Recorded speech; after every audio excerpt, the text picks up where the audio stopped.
The Séance of Shadows. Before we begin our tale, welcome to the HauntNarratives drinking game. Each person must select a word from this list: New Orleans, Emma, Shiver, Night, Echo, Secret, Chill. Each time you hear your word in the story, you must take a shot of your choice of liquor.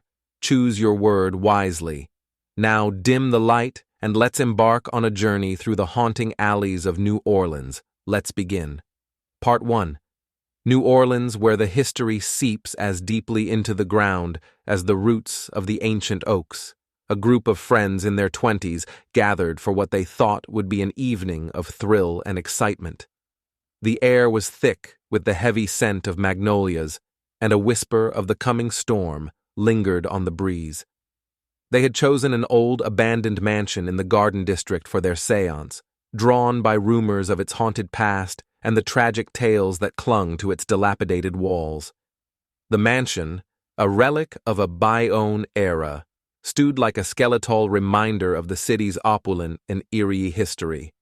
As night fell, casting long shadows across the cobblestone streets, the friends set up their makeshift séance room in the mansion's grand but decaying parlor. They lit candles, their flickering flames casting ghostly illuminations on the peeling wallpaper and the grand, dust-covered chandelier above. The air was charged with a sense of anticipation, a shiver of excitement mixed with apprehension. "Let's call upon the spirits of this house," suggested Emma, the group's de facto leader, her voice echoing slightly in the vast room. They joined hands around the ornate, yet worn, wooden table, their eyes fixed on the flickering candles. Emma began the incantation, her voice steady but growing in intensity. "Spirits of the past, we summon you to join us on this night."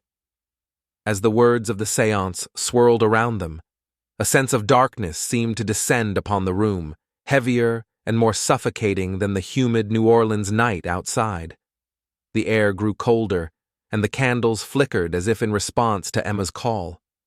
Suddenly, a soft echo of laughter, distant and disembodied, filled the room. The group exchanged nervous glances, the reality of their actions beginning to dawn on them. Was it their imagination, or had they truly awakened something? Unbeknownst to the friends, the mansion held a secret, a dark history tied to the city's voodoo past. The echoes of rituals and ceremonies performed within its walls had left a lingering presence, a chill in the very air they breathed.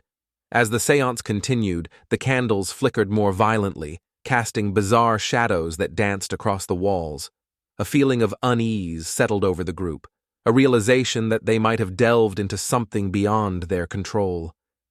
And then, as suddenly as it had begun, the laughter stopped, leaving a heavy silence in its wake. The shadows seemed to shift, taking on forms that were too sinister to be mere tricks of the light. The friends looked around, their bravado fading, replaced by a creeping sense of dread.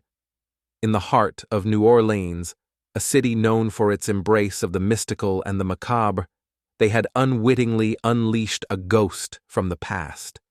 And as the storm outside began to rage, they realized they were no longer alone in the mansion.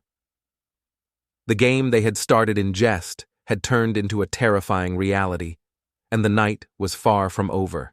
Part 2.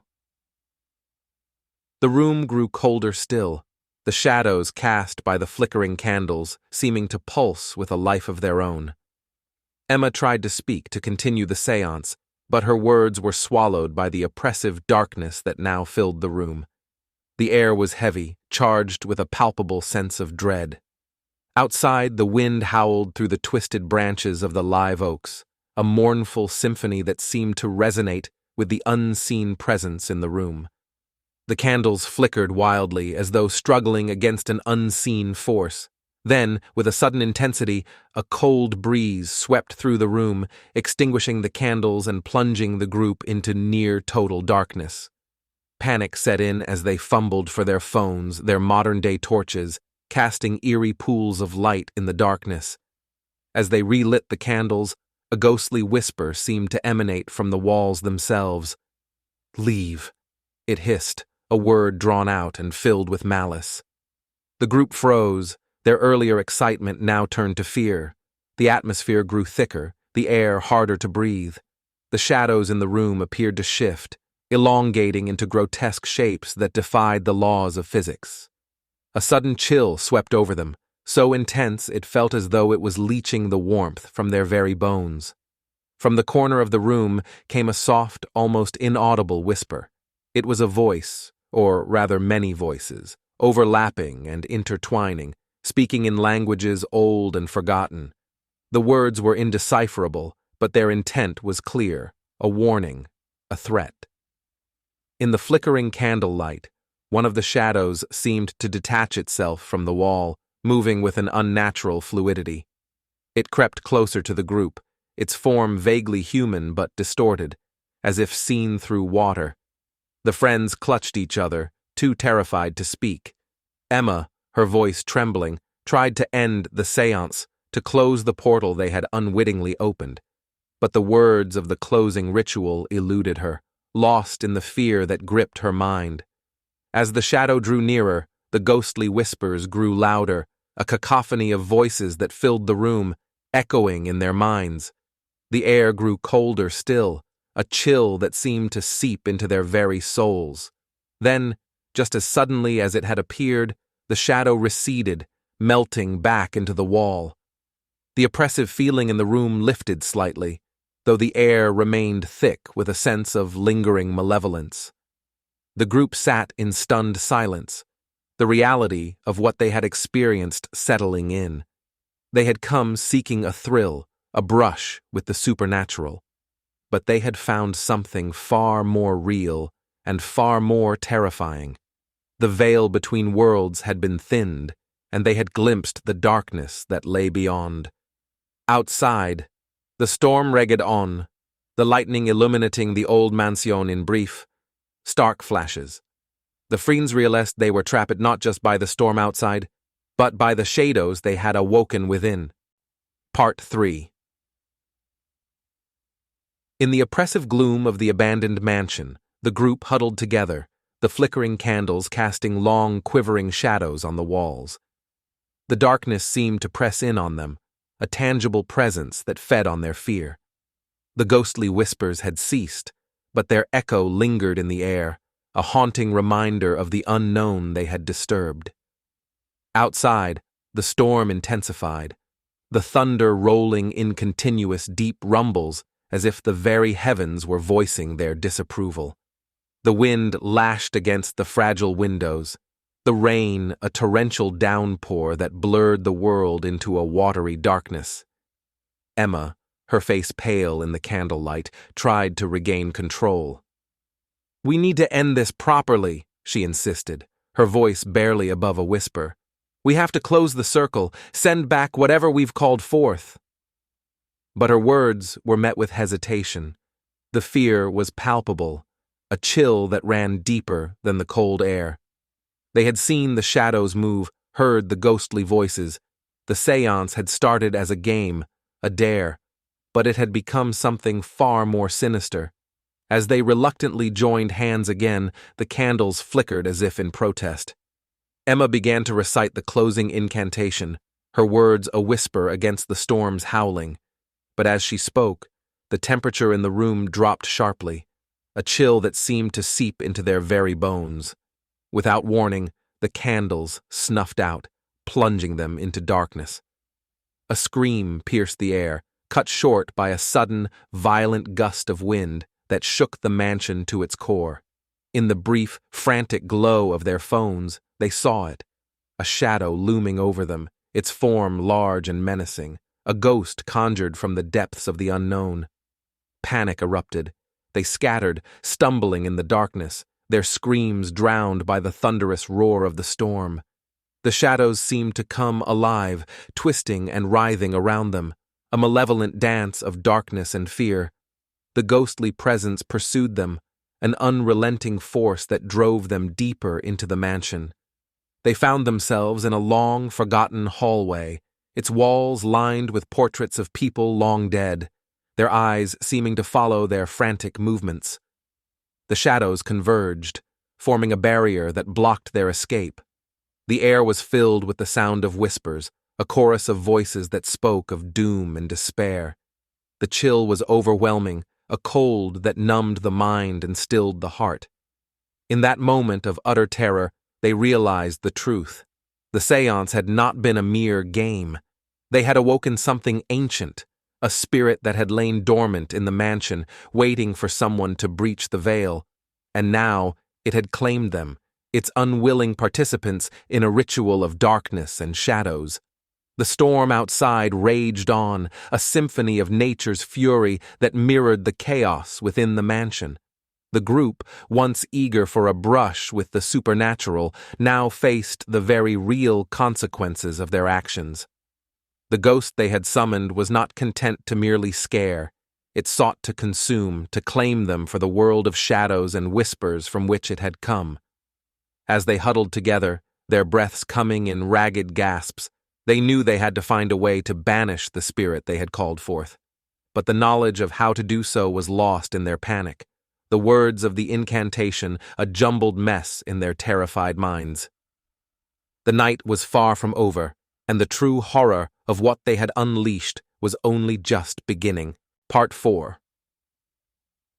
Trapped within the haunting walls of the mansion, the group's desperation grew as the relentless storm outside mirrored the turmoil within. The once grand hallway, now a corridor of terror, seemed to stretch endlessly, its portraits gazing down with ghostly disapproval. The suffocating darkness was palpable, broken only by the feeble light of their phones, which cast eerie shadows that danced mockingly around them. The air grew colder, a chill that crept into their very souls, and the whispers of the unseen spirit became more insistent, a cacophony of ghostly voices that promised doom. In the flickering light, the shadows seemed to twist and contort, forming shapes that were almost human, yet grotesquely distorted. Panic set in as they realized they were not alone. Figures moved in the darkness, half-seen shapes that lurked just beyond the edge of their light. The feeling of being watched, hunted, was inescapable. The ghostly presence they had awoken was closing in, its malevolent intent clear.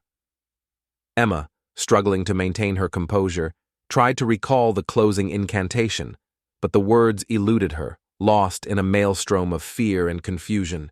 The relentless whispers seemed to be draining their will, sapping their strength. Suddenly, a loud crash echoed through the hallway as a window shattered under the storm's fury, sending shards of glass and a blast of wind into the room. The candles, their last source of light, flickered and died, plunging them into total darkness. Their screams were drowned out by the howling wind, a symphony of terror that seemed to consume all hope. In the pitch black, they huddled together, their breaths coming in short, sharp gasps.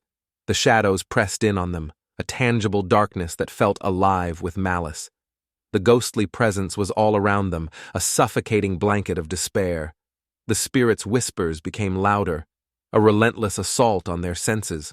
Words of an ancient language, dark and foreboding, filled the air, weaving a tapestry of shadows and fear.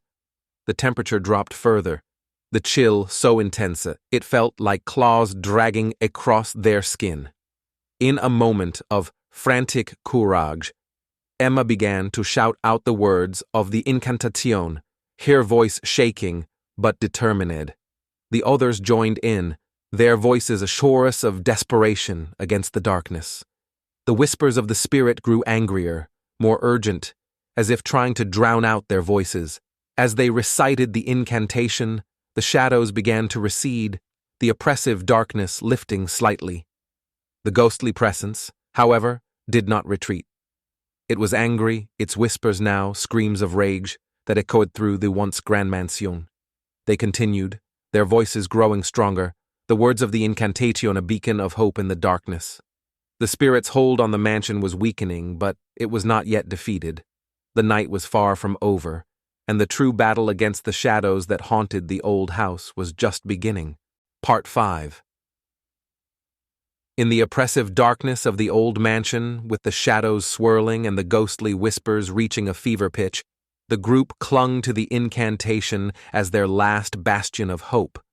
The spirit's rage was palpable, a maelstrom of supernatural fury that threatened to engulf them.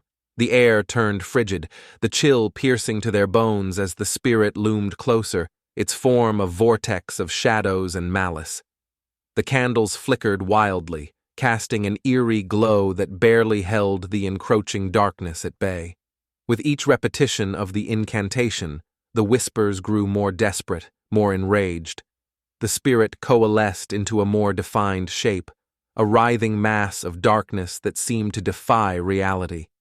Its ghostly visage was terrifying, a face twisted in anguish and fury, a remnant of its tormented existence. The shadows reached out, their tendrils brushing against the group, icy and suffocating. The ghostly whispers were now screams, a cacophony that filled the mansion, echoing back from its decaying walls. In a final act of desperation, Emma gathered all her strength and shouted the last words of the incantation. The candles blazed up one last time, their light piercing the darkness. A shockwave of energy rippled through the room, sending the shadows scattering. There was a moment of silence, a stillness that hung heavily in the air. Then, with a sound like a sigh of relief, the spirit dissipated, its presence fading away until all that was left was the faintest whisper of its departure. Exhausted and shaken, the group remained motionless, trying to process the night's terrifying events. The chill in the air slowly receded, replaced by the familiar, humid warmth of a New Orleans morning. As they stepped out of the mansion, the first rays of dawn were breaking over the horizon. The city was waking up, unaware of the ghostly drama that had unfolded in its midst.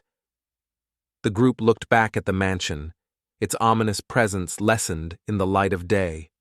They walked away in silence, each lost in their own thoughts. The experience had bonded them in a way they could never have imagined. The shadows of that night would always linger in their memories, a ghostly reminder of the thin veil between this world and the next. As they parted ways, there was an unspoken agreement that this story would remain theirs alone, a dark tale too unbelievable for the light of day. But as they disappeared into the bustling streets of New Orleans, each couldn't help but wonder if they would ever truly escape the whispers of the shadows they had encountered. And for you, dear listener, who braved this tale and its drinking game, if you followed through to the end, kudos to you. I hope the shadows of this story don't linger too long in your mind, and that your heat isn't spinning too much from the spirits of both kinds. Remember, in New Orleans, even the ghosts know how to drink.